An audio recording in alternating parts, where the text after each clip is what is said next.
Gênesis capítulo 1, versículo 3 a 5. Disse Deus: haja luz, e houve luz. E viu Deus que a luz era boa, e fez separação entre a luz e as trevas. Chamou Deus a luz dia, e as trevas noite. Houve tarde e manhã, o primeiro dia. Muitos creem na teoria da evolução das espécies. Creem no Big Bang, que dentre as espécies, o homem é uma espécie que evoluiu do macaco.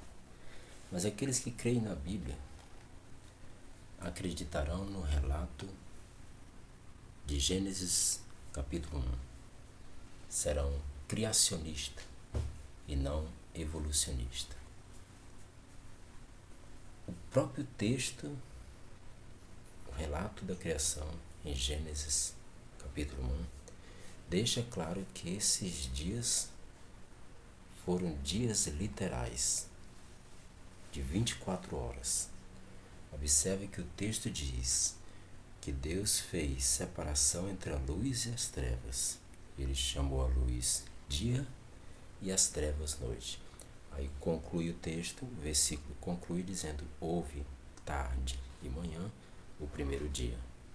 A palavra dia, acompanhada do numeral ordinal, primeiro, significa que é um dia de 24 horas, onde tarde é a parte escura e manhã a parte clara.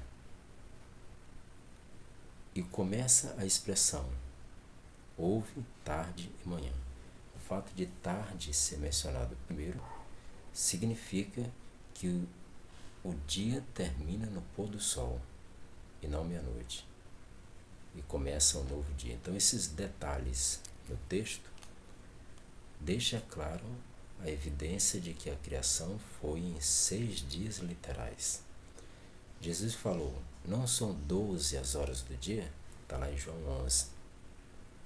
Ele está se referindo ao período que a Bíblia chama de manhã, que é a parte clara das 24 horas, que começa no nascer do sol e termina no pôr do sol.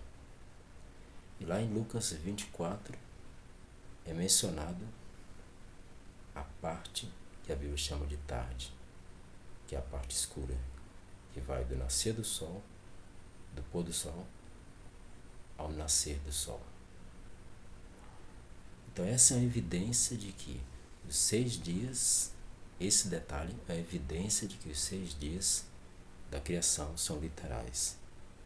E é uma prova clara, pelo relato de Gênesis 2, do 1 ao 3, que o 7º dia que Deus abençoou e santificou teve origem na criação e não no judaísmo.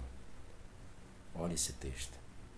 No juízo, os homens não serão condenados porque creram sinceramente na mentira, mas porque não acreditaram na verdade, porque negligenciaram a oportunidade de aprender o que é a verdade. Patriarcas e Profeta, página 29. Então você tem a oportunidade de saber o que é a verdade. Adquira a Bíblia, estude a Bíblia com oração, e você descobrirá toda a verdade, toda a vontade de Deus.